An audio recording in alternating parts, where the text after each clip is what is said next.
Good evening, everyone. Just thank you for joining my office and the North Shore Democratic Club's very own Bianca Rajpersaud for this conversation about the ranked choice voting process that will be implemented for all city primary and special elections. I want to thank the moderator, Jon Del Giorno, and our panelists, New York City Public Advocate Jumaane Williams, Eric Friedman from the Campaign Finance Board, and Debbie Lewis from Rank the Vote in advance for presenting more information and helping to answer all of your questions. One of our most influential powers as citizens is exercising our right to vote.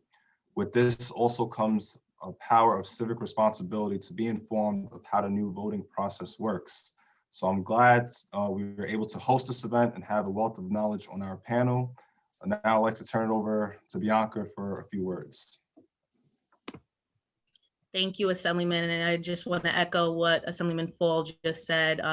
Today is an important day because ranked choice voting is an important component of our election in June. And obviously, we want to educate voters on Staten Island on how that's going to play out, specifically in our council race, our borough president race, the mayoral race, comptroller race, and the other city council races that are happening on Staten Island. So we're so happy that the New York City Campaign Finance Board has joined us, Rank the Vote has joined us, and also the Public Advocate to give you guys some informative details on how this is going to get rolled out on Staten Island. So thank you to Assemblyman Fawn, thank you to our panelist speakers, and thank you to Jon Del Giorno for moderating this important event. Thank you, Bianca. Now I would like to turn it over to our moderator who will take it from here for the rest of the evening, Mr. Jon Del Giorno. Good to see you, Jon. Well, thank you, Charles, and thank you, Bianca. It's nice to see two young dynamos who are involved in public policy and our government and civics, and giving us this opportunity tonight to speak about a very important way of new voting for city elections. And we're very fortunate that we're actually hosting it tonight where there is a special election going on till 9 o'clock in Queens in the 31st district in the Rockaways. So we will actually tonight will probably be the first time since the law came into existence that we'll actually be exercising the choice of first, second, third, fourth, and fifth. So it's an appropriate time to be speaking about this, and there'll be more elections coming up in the Bronx, and then the big one in June when we're actually going to have a full opportunity to use the new system. At this time, I want to thank, we have Debbie Lewis, who's Ranked the Vote, is going to be speaking as one of our panelists. And we also have Eric Friedman, who's Assistant Executive Director at the New York City Campaign Finance Board, somebody I've had the opportunity to work for in the past, and two very knowledgeable individuals. We are very fortunate to have our public advocate, who was elected in 2019 as our public advocate, and someone who is very vocal about exercising the right to vote and making sure that people's rights to vote and access and reforms are put into place. So I, at this time, would like to welcome to give us a few words about the process and the work that needs to be done in order to educate New Yorkers about this voting process. So I'm turning it over to our public advocate, Jumaane Williams. Thank you, Jon. I am not the public advocate, but the public advocate will be here any moment now. So if you guys want to take on the next panelist, we can do that now. So at this time, I think we're going to have a presentation on from Rank the Vote on the history of ranked choice voting and how other states have rolled it out. So Debbie, are we ready to make that presentation? Yes, we are. All right, let me go ahead and share my screen. And I just want to thank you all. Thank you, Bianca, Assemblymember Falls, for having me this evening and for allowing me to impart the knowledge that I have on ranked choice voting with the constituents of Staten Island. So with that being said, I am going to share my screen, and I will try to chop this down and make it into 5 minutes. And all right. Okay, so a quick recap to a quick recap on the upcoming changes to our local elections. Due to a costly low turnout runoff election that was held for public advocate and comptroller in 2009, our current Manhattan Borough President, Gail Brewer, introduced the first ranked choice voting bill. This prompted the Charter Revision Commission to hold multiple public hearings and hear from experts so that they can accept testimony on how to implement and present RCV to voters.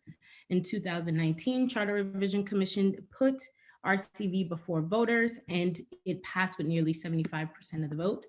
And like our moderator said, January 1st, 2021, we now have our first RCV elections. So this is for all local primary and special elections for city council, borough president, public advocate, comptroller, and for mayor. These will all be ranked choice voting elections. In order for it to be a ranked choice voting election, we must have 3 or more candidates in order for us to rank. And runoffs are now eliminated, and candidates will need to win with at least 50% plus 1 of the vote. Voters will now have the option to rank up to 5 candidates, including a write-in if they choose. So what is ranked choice voting? It's exactly what it sounds like to voters. You are ranking your candidates in order of preference. So your first choice is a candidate that you love. Maybe you'll knock on doors for them, do GOTV. This is the person that you want to see in office. They are closely aligned with your values, and you are sold out for this candidate. Your second choice candidate is one that you like, and you can think about it this way.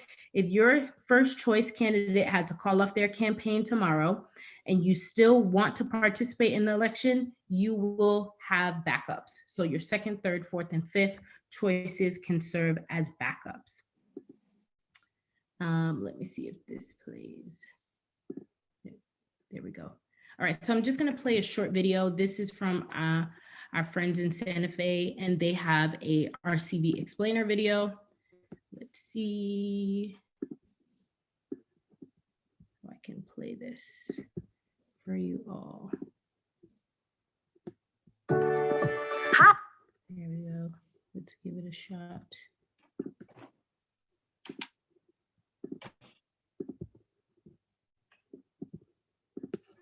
Okay, here we go. Hi, I'm Olivia Owl. Changes are coming to the way we vote. With the new ranked choice voting, the next time you vote, instead of choosing just one candidate, you can rank them all from your first choice to your last. Here's how it works. Let's say these 5 candidates all run for mayor of Animal Town. This voter ranks Lucinda as her top choice for mayor. She also ranks her second choice, Diego, third choice, Betty, fourth choice, Roberto, and fifth choice, Felix. If Lucinda wins more than 50% of all the first ranked votes, then she is the new mayor. However, if no candidate gets more than 50%, then the least popular candidate is eliminated. Sorry, Felix. The remaining second ranked votes from Felix's voters are redistributed. So if a number of Felix's voters rank Betty and Diego, then those 2 candidates receive additional votes. The new totals are counted, and the process repeats until one candidate earns more than 50% of the total votes. Congrats, Diego, you're the new mayor. Back in the real world, before it's time to vote, visit votedifferentsantafe.com for more information. Thank you. So that is an explainer video on how RCV works. I'm going to go back and share my screen.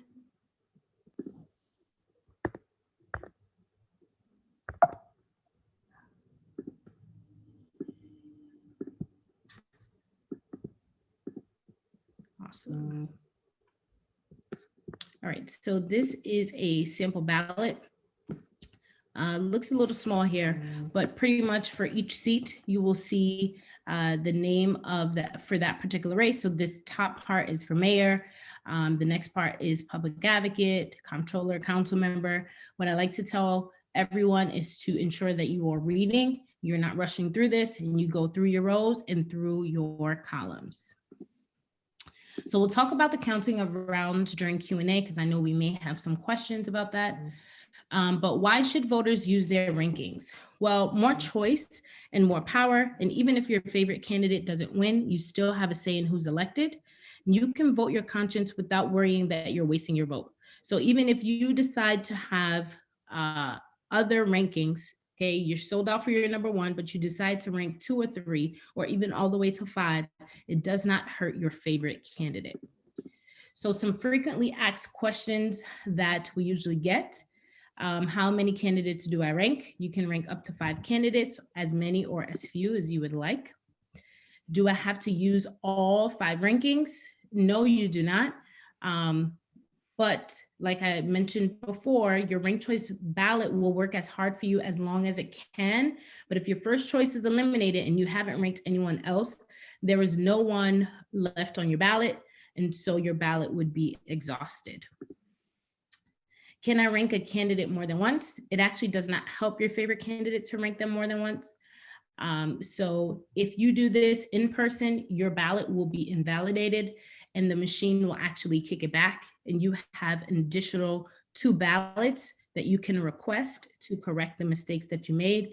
If you are mailing your ballot in and you vote early enough, you can request another mail-in ballot to correct your mistakes, but there is no current curing process if you mail in your ballot incorrectly.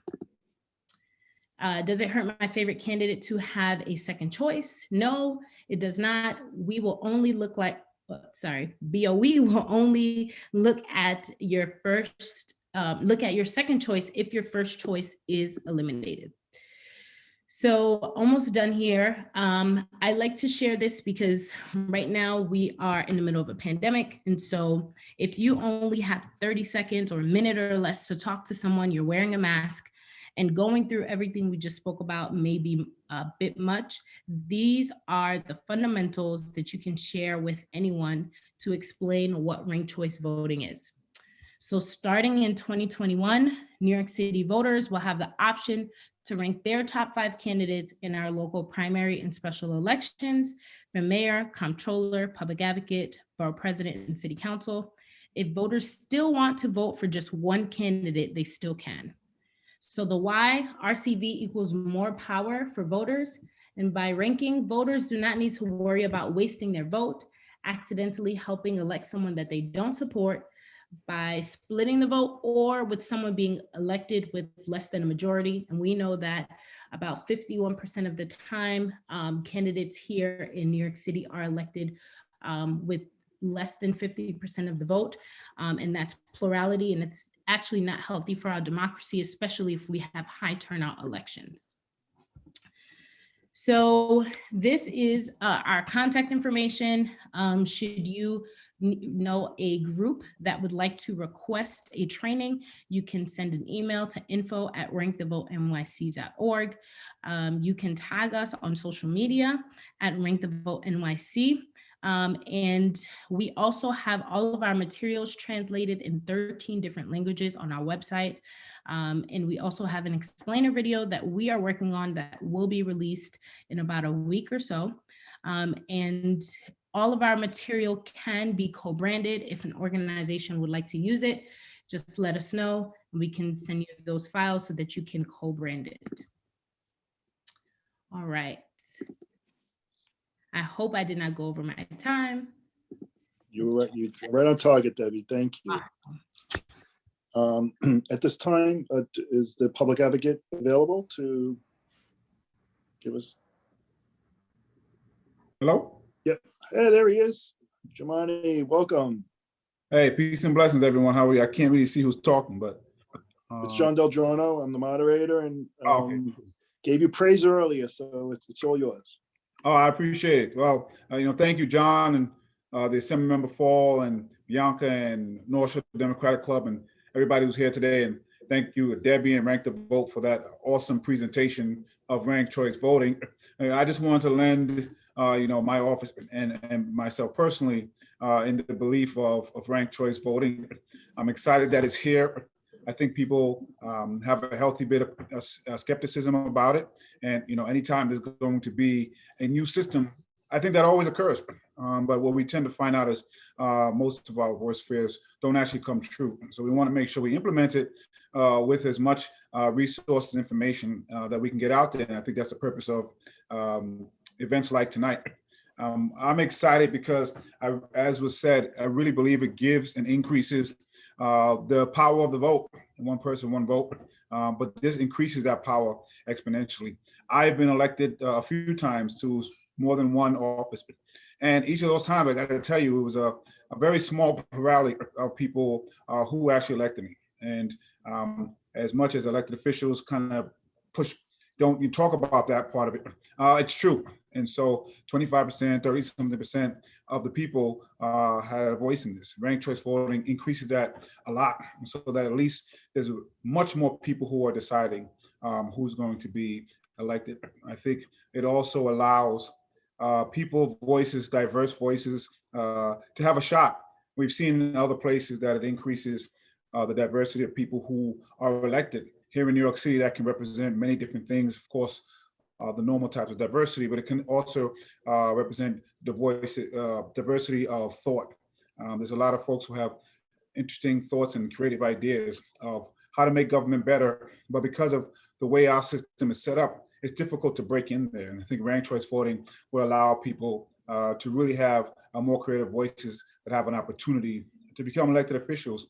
The one that excites me the most is it looks like when this occurs in other places, it really cuts back on some of the most divisive rhetoric that we see, because people want to be folks second and they want to be folks third, because we know when that happens, if someone doesn't get 50%, which is likely in a lot of races, especially if there's a lot of candidates, you want to be somebody second and somebody third. So it cuts back on divisiveness and people discussing and talking about other candidates. It also encourages people to reach out to places that they normally wouldn't, because a lot of folks just focus on their own supporters. I think that's very beneficial for a place like Staten Island that is not the forgotten borough, but I think often feels like that. And some electeds sometimes unfortunately treated that way. But a place like Staten Island might get more attention, might get more visits, because we want all of those votes. We want those second and third votes. And so I think ranked choice voting might be good in that as well. And of course, lastly, we will save money with the instant runoff. We won't have to have two elections that often occurs. So, I'm excited about it. I think we had an opportunity to see what it looked like in a special election this a couple of weeks ago, but that person actually surprisingly got 50%. We'll have an opportunity to see what happens tonight, actually, in an election in Queens. If no one gets 50%, we'll see how it operates. And so there's always going to be a first time for this. So I know folks are a little concerned, but I'm excited for it and looking forward to what ranked choice voting is going to bring to the conversation in New York City, and hopefully even further out as we keep moving. So I appreciate that opportunity, John. Peace and blessings and love and light to everyone. Thank you for joining us this evening. Appreciate your advocacy on so many different issues and encouraging people to come out and vote and let their voices be heard. So thank you. Thank you. Peace. At this time, I'm going to turn it over to Eric Friedman, the Assistant Director, Executive Director of Public Affairs for the Campaign Finance Board, to provide a presentation on how Staten Island voted for ranked choice voting.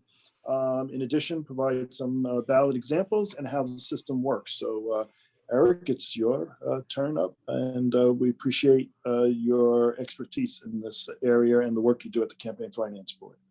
Thanks very much, John. I appreciate it a lot. And thanks to Bianca and the North Shore Dems and Assemblymember Fall for providing this opportunity to talk to you all about ranked choice voting. If you'll give me a second, I'm just going to set up a screen share so that you can take a look at this presentation here. All right. Okay, are folks getting a look at this? Do you see it? Give me a thumbs up. Okay, wonderful. So again, just to give a short introduction as to who we are and why we're having this conversation. So the Campaign Finance Board, we are a nonpartisan independent city agency. We administer the public matching funds program for city elections, and we do voter outreach and engagement through our NYC Votes initiative. Specific to our topic tonight, we have a mandate in the charter as part of the referendum to institute ranked choice voting to conduct voter education around the city and specific outreach around ranked choice and let folks know how it works. So Debbie covered a little bit of this, but I'll touch on it again for everybody. Ranked choice voting, it's, as we've been saying, it's a new way for city voters to elect local representatives. Voters can rank up to 5 candidates in order of preference instead of 1. And I think it's aligning with a lot of what we've heard so far tonight. It gives voters more say in who wins. It increases stability and can lead to more diverse candidates being elected. This isn't just opinion, as the public advocate mentioned a few minutes ago. These are the benefits that we're seeing in other jurisdictions that have implemented ranked choice on the ground after switching from single choice elections to ranked choice. I mean, look, New York City is the greatest city in the world, in my personal view. So it's more diverse. It's got more people than just about any city. But from the results that we see in the cities that have adopted ranked choice, that includes San Francisco, Minneapolis, Santa Fe, states like Maine, Alaska. I think I heard somebody mention Ireland in the chat. Ireland, Australia, UK, and Canada all use ranked choice in some elections. But this is what we see. We see candidates being more civil.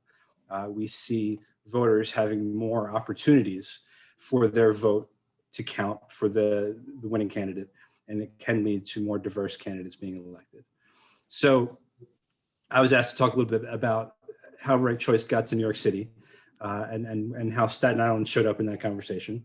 So in 2019, a charter revision commission voted to put a question on the ballot question 1, to establish ranked choice voting in some local elections. It was put on the ballot, and again, in November of that year, about 74% of voters citywide voted yes on the question.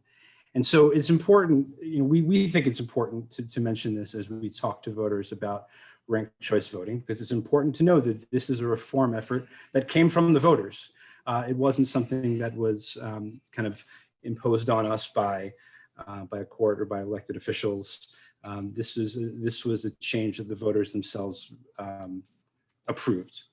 So I mentioned that 74% of voters across New York City voted yes. There were some areas where there was greater support, and you can see those in darker green, and some areas with a little bit less support for ranked choice voting in that sort of orange and brown sort of color there. I'll focus in here on Staten Island because I think it is important and useful to point out, especially as you talk about ranked choice voting with your neighbors here in Staten Island.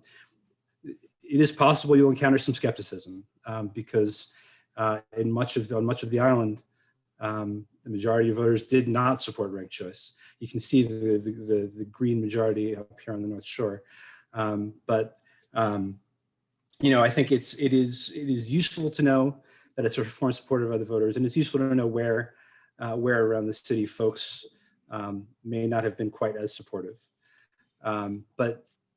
I will kind of, again, give a quick rundown of the things that voters need to know. Ranked choice will be used only for elections for mayor, public advocate, controller, borough president, and city council. So collectively, we're going to call those the city offices. It's not going to be used for federal or state races like Congress or state assembly, and it's not used in any judicial elections. And so this last part is important to know. Because in some parts of the city, there are going to be ballots that have both ranked choice and single choice elections. If there are judicial elections in the ballot in Manhattan and Brooklyn, voters will be elected a new district attorney, for instance. And so they will have both single choice elections for district attorney and ranked choice voting elections for mayor, borough president, city council, and the other citywide offices. It is important also to know that ranked choice voting is used only in special elections and in the primary in June. The general election in November will be a sort of traditional single choice plurality election. Voters, ranked choice takes effect in New York City starting in January of this year. So that means the special elections we've had so far in February, earlier this month, and today in Queens, and coming up in March in the Bronx will be conducted with ranked choice. And again, that big primary election in June, all over the city. June will be the first time that voters in every part of the city get a chance to interact with these ranked choice voting ballots. So now I'll take a quick run through what that ballot will look like.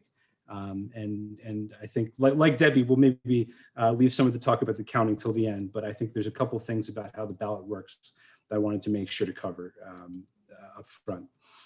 So here are your steps, and it's pretty easy. You know, I think Debbie talked a little bit about how that ranking works. You put your first choice candidate in that first column, pardon me, first choice candidate there in that first column. Your second choice, you fill in the oval in the second column. If you've ever taken you know, a standardized test, it's like filling in one of those Scantron bubbles. You can rank up to 5 or as many who are running in that election. As a voter, you may still vote for only 1 or 2 candidates if you choose. It's up to each individual voter to decide that for yourself. But again, ranking more candidates on your ballot provides you as a voter with more opportunity for your ballot to help decide the winner. It's very, very voter first in that way. This is a quick look, and this is a ballot that the Board of Elections used in that in the special election earlier this month in Queens in District 24. Again, you'll see that row, that column of candidates on the left, and the columns of first, second, third, fourth, and fifth choice going across, with that write-in, the opportunity to write in there along the bottom.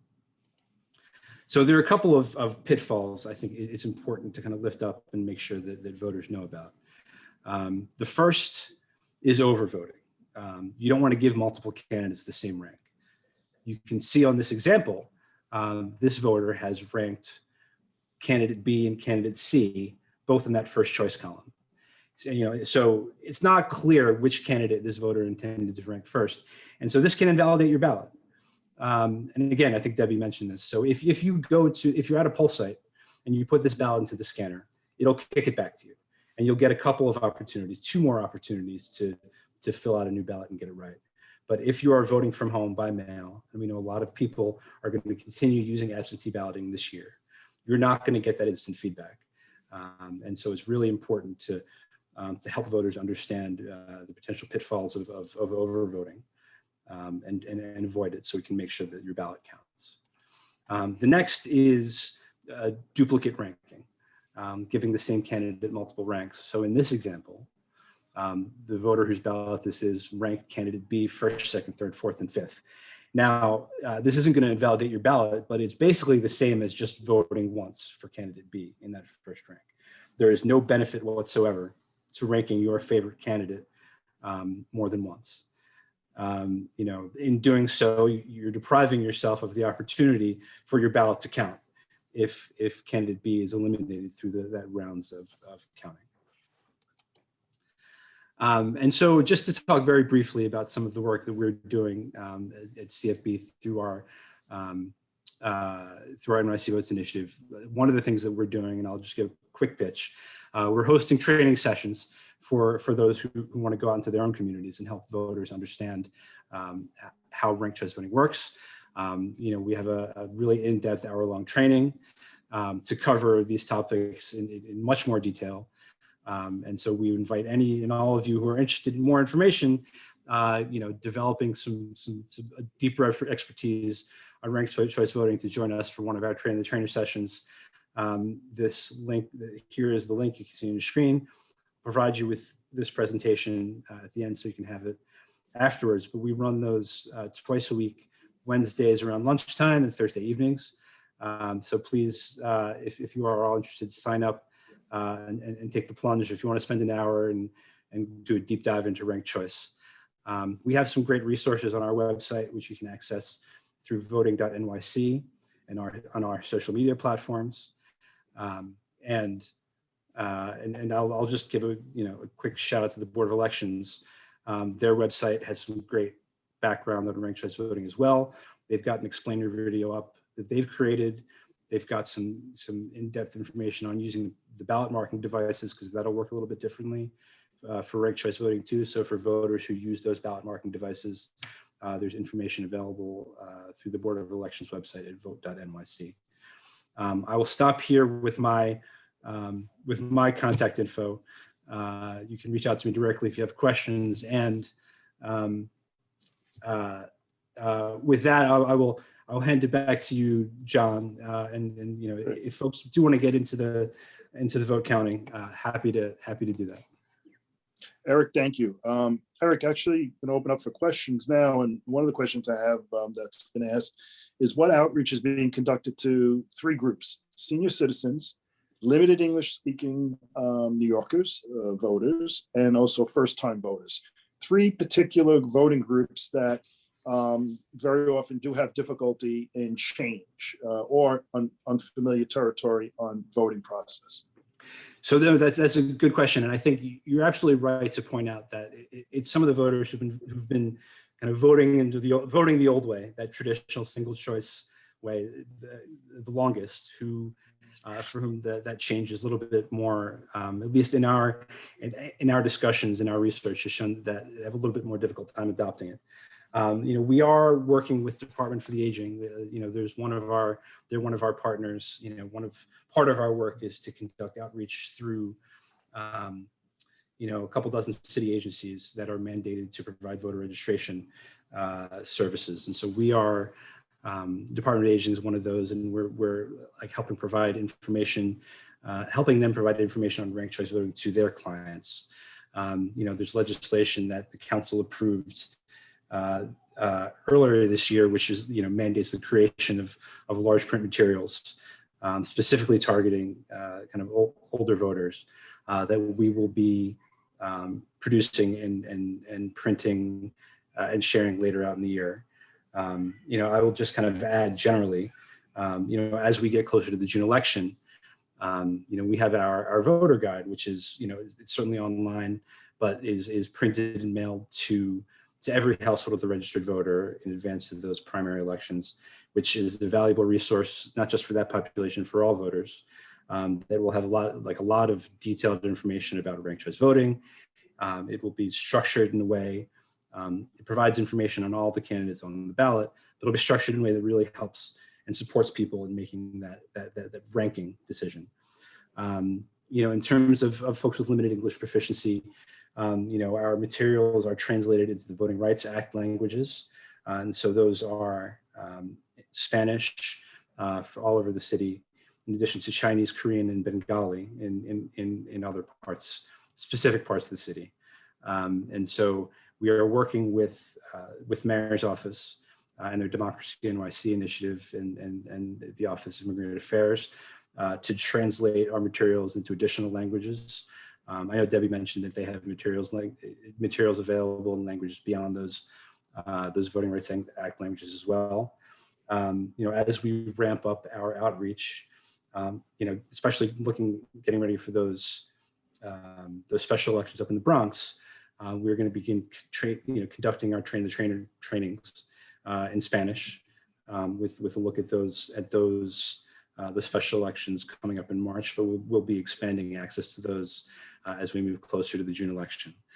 And you mentioned first-time voters. You know, we have I think a pretty robust youth program, and kind of getting younger voters both registered and interested in voting. I think one of the things that we kind of add into you know, our Train the Trainer presentations, you know, is the idea that, you know, there are a lot of voters who, you know, like before you even start to talk about ranked choice, you know, there are a lot of voters, you need to just get interested in the idea of voting in the first place. You know, we have, you know, I think those of us who kind of live and breathe politics kind of do it as a matter of habit. But, you know, turnout in New York City elections is not what it should be in the greatest city on earth, right? So we, you know, we do a lot of work in making sure that young people understand what's at stake in local elections and how voting for their city council member and, you know, and the next mayor can have an impact on the lives of their lives and their families. So I think once you get, you know, I think once you get people to understand that, then they're ready for all this stuff, right? So, you know, it's, you know, anyhow, I'll stop there. And Debbie, I know you. Yeah. That was a pretty comprehensive response. And Debbie, I wanted to ask you in regard to the last special election, did we on the ground learn anything that needs to be done in order to make sure that these special elections and leading up to the June primary, where there could be better improvements or outreach, or did we see things that voters were doing incorrectly that we need to modify and fix, Debbie? Yeah, so there were a lot of things, and I think the main concern with the last special election was the inclement weather. I think that just deterred a lot of people from coming out to vote. I mean, I didn't even want to walk my dog, so I can understand not wanting to, take a trip to the polls. But there were a lot of people who actually voted who had nothing but great things to say. And everyone that we reached, I know Rank the Vote NYC sent out over 200,000 mailers. And CFB did a phenomenal job in their outreach as well. And so we reached everyone, and there were really no negatives from the last election. It was just more of, let's just do more outreach and pour more resources into that particular council district. And I'll just answer your last question really quickly. Rank the Vote NYC is partnered with Food Bank NYC. We are also going into vaccination sites. And a part of our outreach is right now we're developing a way to get into community centers and some senior centers that are giving out food and resources to seniors, and doing a 5-minute or 10-minute presentation on ranked choice voting while they're waiting in a line, or while they're waiting inside to, get whatever services that they need to get. And we're creating this plan to be social distance style, less than 20 people in a room, 6 feet apart, and making sure that there's windows and that it's ventilated. And then the last thing I'll mention about the outreach is that we have sub-grantees in each borough, and almost two organizers in each borough. And we're making sure that they're reaching out to multiple organizations and staying in contact with the leadership in those boroughs so that we can get as much education out as possible. Great. And Eric, a quick question regarding the ballot. So you mentioned that New Yorkers will only be able to vote for local city elections, right? The 3 citywides, the borough president, and city council. But in June, you're also going to have district leaders, you're going to have judicial races, you're going to have the DA races. Are they on the same ballot? Is it on a different ballot? Is it on the back of the ballot? What will voters see, Eric, when they go to vote in June? That is a good question. And I think that will differ depending on the jurisdiction. We have not yet seen, right? So far, we've just had these special elections where we're voting on one council race at a time. Sometimes it's like a game of Tetris that the ballot designers at BOE have to play to try to fit all of the offices on the ballot. And so, I think in some instances you may see those races split up with single choice races on one side and the city council up to mayor with the ranked choice on the other side. I won't rule out that BOE may have to adopt some 2-page ballots in some instances. Those they've done that in the past, and from what I understand, they haven't ruled it out for this election. But I think we'll have to get a little closer to June before we know the answer for sure. And Debbie, on ranked choice voting, have you seen a difference in how candidates are campaigning? And we've been watching and monitoring. There's anywhere from 7 to 9 to 12 candidates for city council, and we even have 30+ candidates for mayor. Debbie, do you think ranked choice voting, besides term limits, ranked choice voting has actually gotten the excitement of many more people joining as candidates? Yeah, and going back to Campaign Finance Board, it's allowing more candidates to run and qualify for public funds, which is something that we haven't seen in a long time. There's, I think, over 500 candidates right now running for public office. And it's amazing to see, like right now in CD 27, all of the candidates in CD 27 are having joint forums talking about, educating in the process, one, but also vote for me, one, or vote for him, two, or vote for me, one, and vote for her, two. And that is something that, we're seeing across many council districts, and it's amazing. And I think it's also going to speak to, helping voters not worry about splitting the vote and not being worried about, having multiple people that they want to vote for and being worried that, they're going to elect someone that they don't like. And so this process is definitely changing how we're thinking about voting and how candidates are actually campaigning together. And the, vote for me one, vote for her two is kind of like a underdog strategy that we've seen in other cities and other states.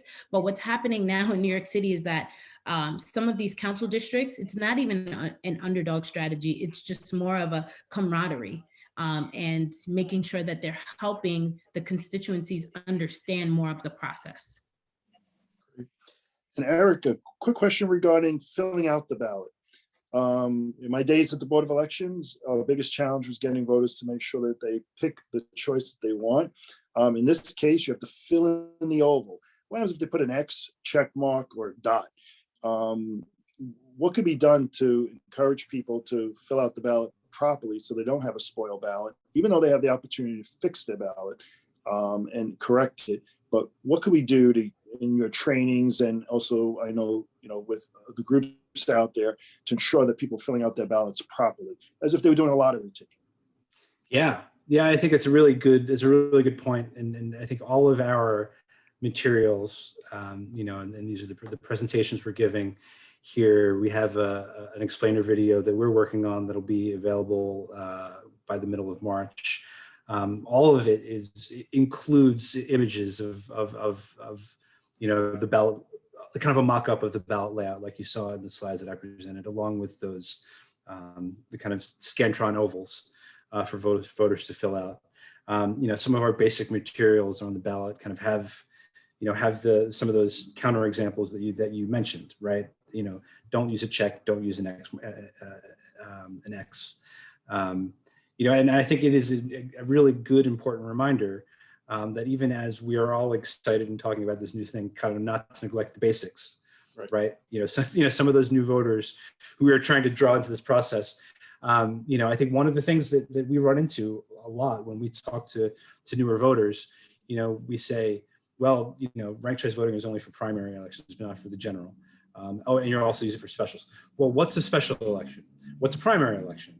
And I think, we end up kind of spending a good amount of time talking with newer voters about the difference between a primary and a general, for instance. So I think, both of those, I think, again, are just good reminders that I think there are a lot of questions about how we are talking about this new thing.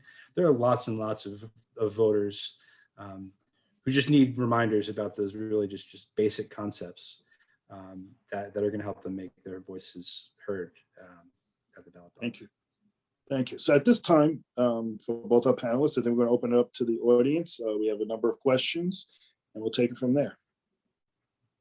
So I think before we go to the chat for questions, because this is what I've been waiting for all night, I don't know if Eric or Debbie wants to take this on to run through the count and do the visual of how you guys run through the count on the ballots with the ranked choice voting, that would be great.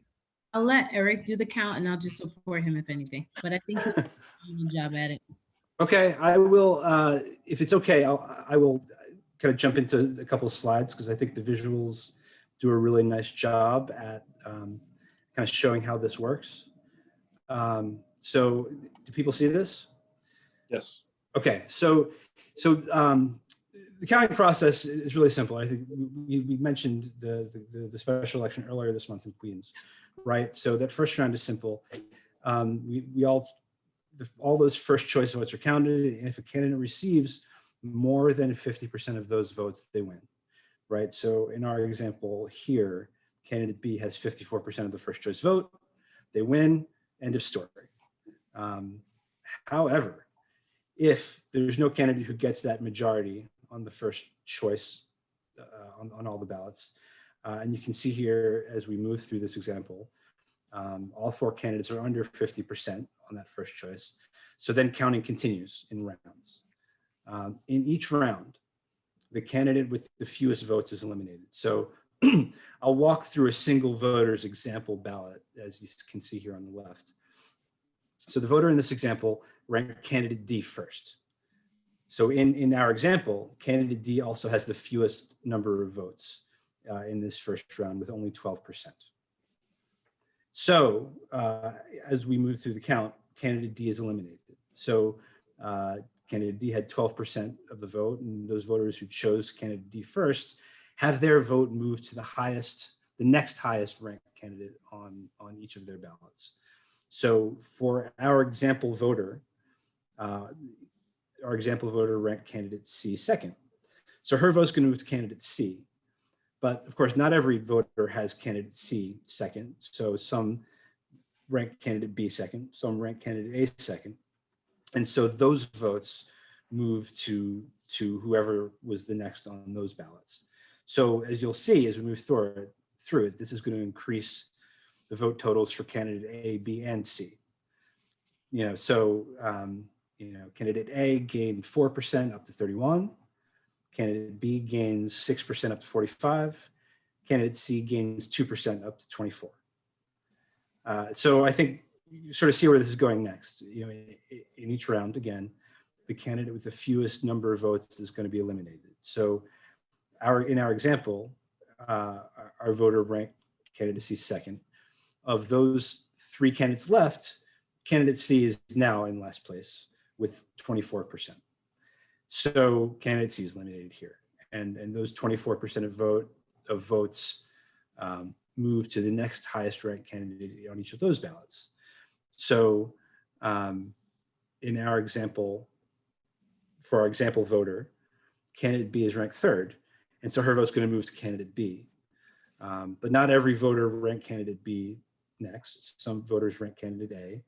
And so those votes are going to move to whoever they voted for. And this is going to increase the vote totals for the 2 remaining candidates, A and B.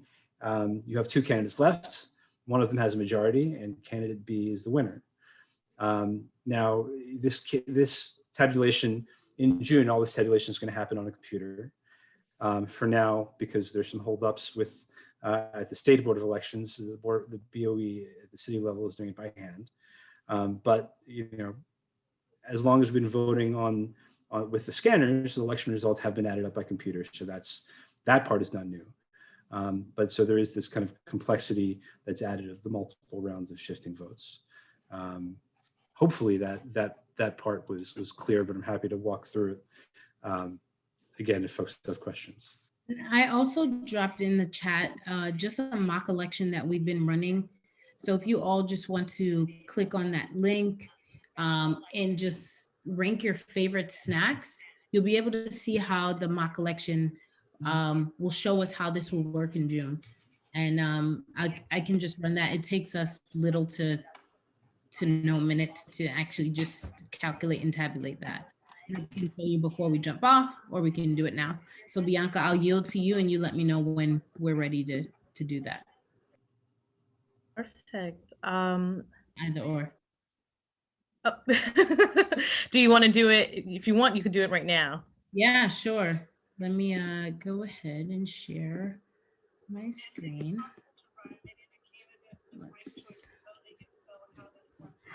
All right. Let me just refresh, just to make sure. All right, awesome.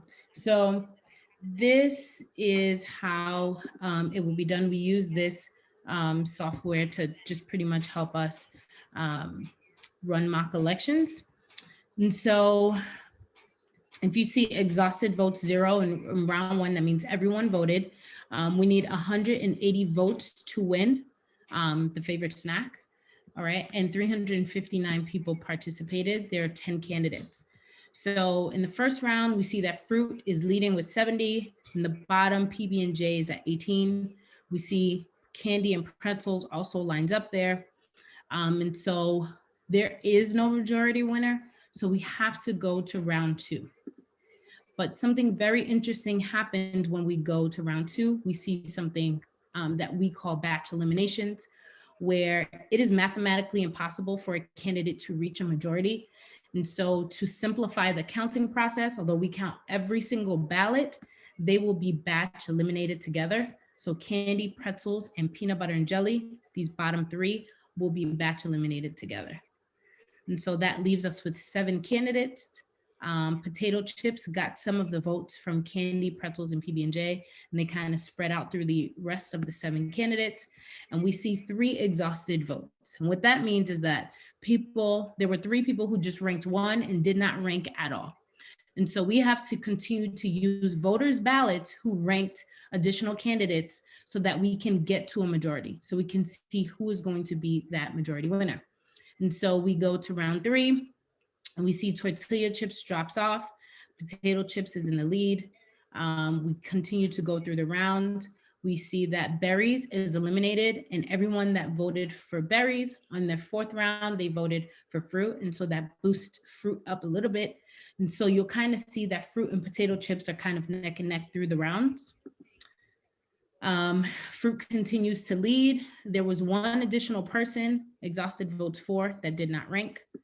And then we go to round 6. What happened here is that in New York City, we're going to the final 2 candidates. So we're counting every single ballot until we get to the final 2 candidates, the top 2 candidates. And so what's going to happen here is cookies will be eliminated because it has the least amount of votes.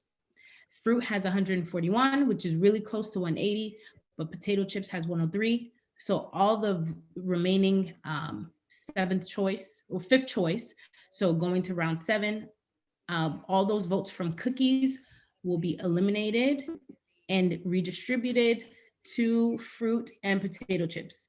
So those 98, the rest of the votes went to fruit and potato chips. And so we see there were 43 exhausted votes, but there were a total of 359 people. So that means more than 70% of people had up to 5 rankings. And so that gave us our majority winner. What we see across the nation is that at least 30% of the time, the candidate that is in the lead in the first round is more than likely going to win in the final round. We saw that fruit was leading, and in that final round, it actually won. Okay, so that's pretty much how it is going to work. I think cookies should have won, but that's just fine. We have a whole bunch of healthy eaters here in New York City. Support our bakeries. Right. So I'm just going to go in the chat because I know a few people put in some questions. Paul wrote, say there was a special election for mayor with 5 candidates and one is a member, okay, I don't know what he meant by that, is members of the George Lincoln Rockwell party who you just won't vote for mayor. Does it serve a purpose to rank him 5th or to only rank 4 candidates, or does it make no difference? Eric, do you want to answer that? I'm still a little confused about the question. So, okay, so it's somebody who you don't want to be mayor under any circumstance. If there's a candidate who you would never consider, it would be my suggestion not to put that candidate on your ballot. Again, I think because there are 5 rankings available on the ballot, you do not need to use all 5. And so, if there's a candidate who, I think the way that I understand this question is that you don't want that person to be mayor under any circumstance.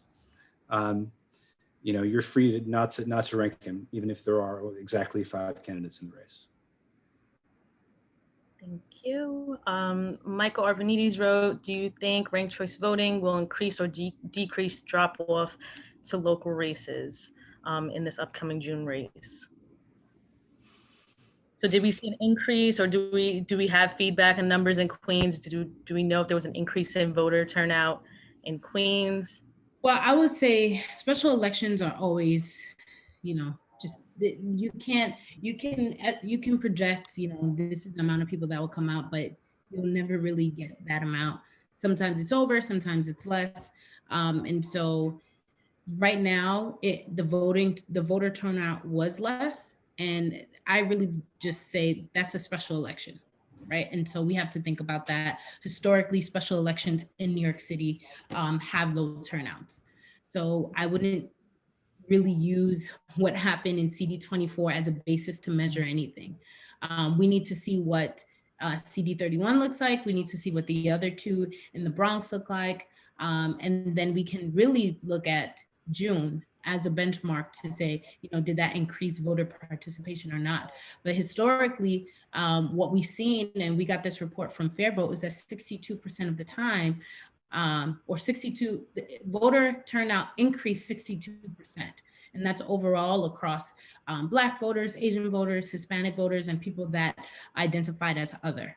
And so, that's historic. And so we need to kind of look at the next 4 months to see what that looks like in New York City. Yeah, I agree that there's really not much you can draw out of these special elections. The special elections, I think, traditionally have very, very low turnout.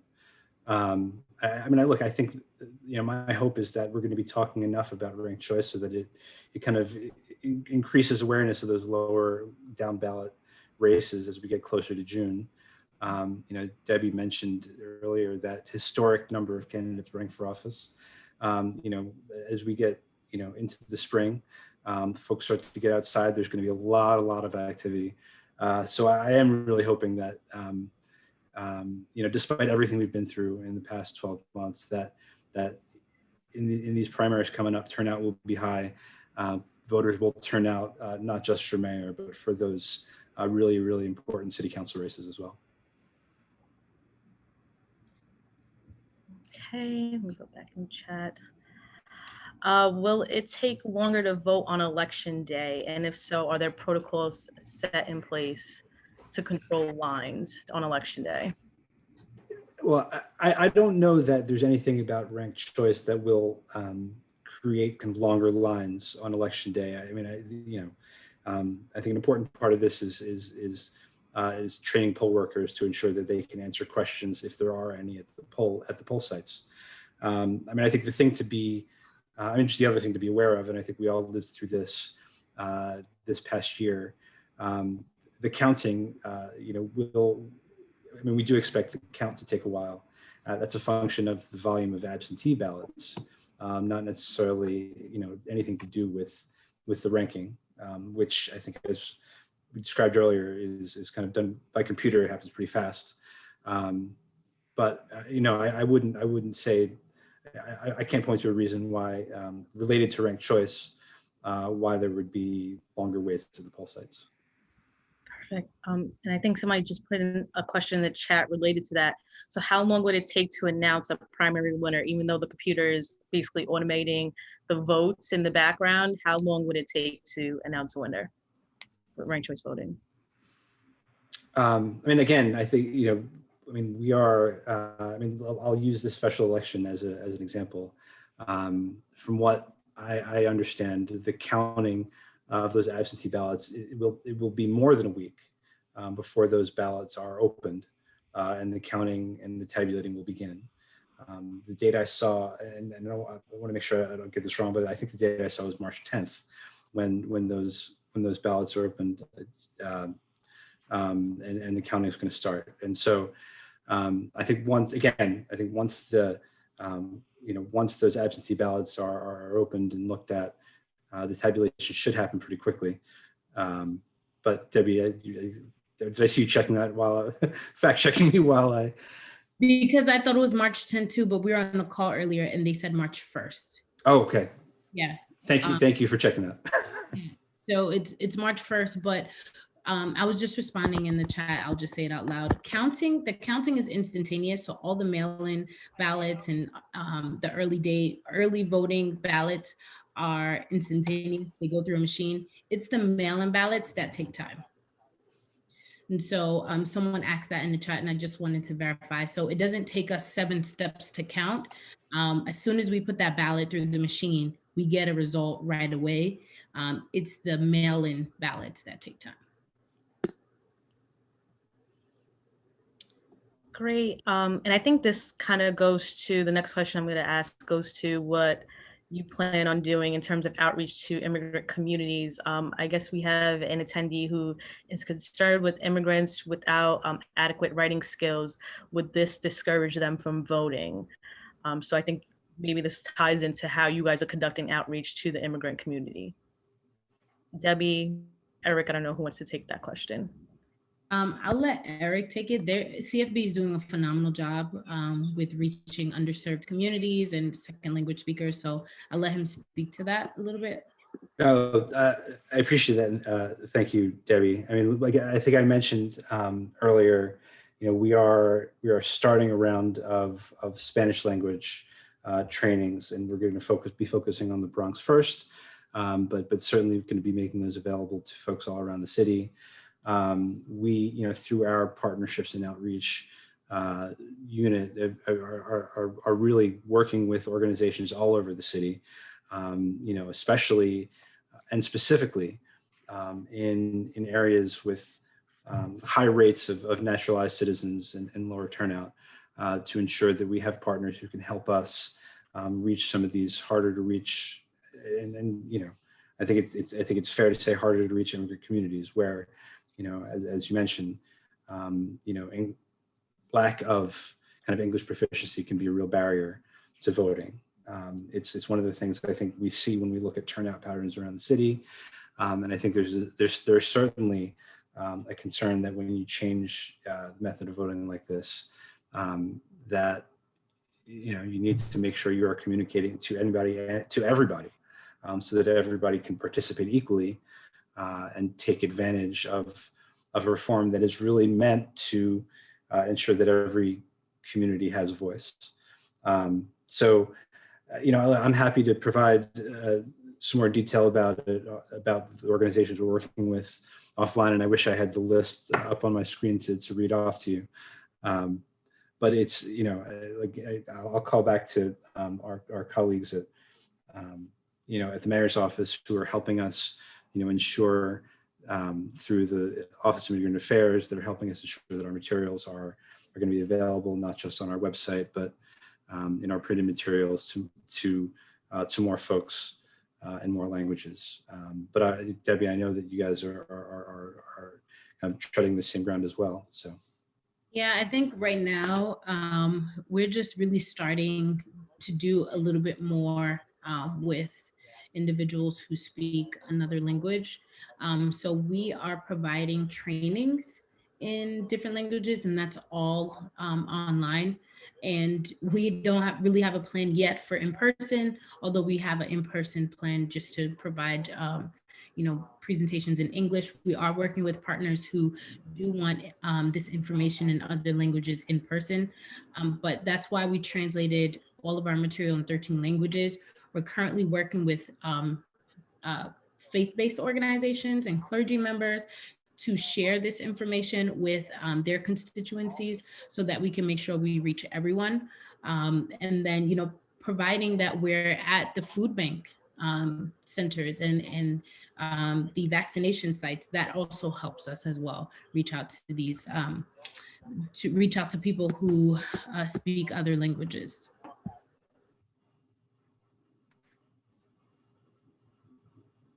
Perfect, thank you. So I'll hand it back over to Jon Del Giorno to open it up for Q&A on the floor if anyone has any questions. So at this point, I don't know if there's any other questions or procedures or process that we haven't covered. If you have, please come forward. I don't see. We covered a lot of territory tonight. And I think at this time, unless Debbie or Eric has other points that we want to bring out, I think we can assure that we would encourage everyone to look on the websites before going and exercising their right to vote.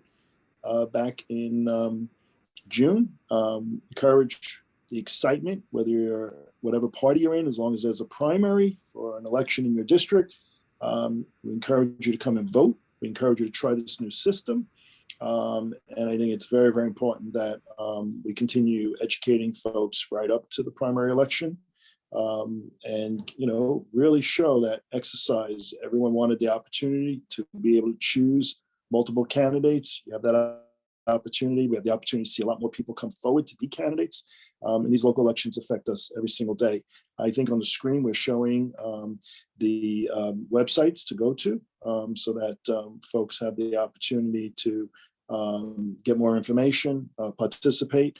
I want to thank again Assemblyman Charles Falls and Bianca for hosting, our public advocate for being part of opening up, and actually being a cheerleader for getting voters that right to their franchise and exercise. And of course, our two panelists, Eric Friedman from the Campaign Finance Board and Debbie Lewis from Rank the Vote.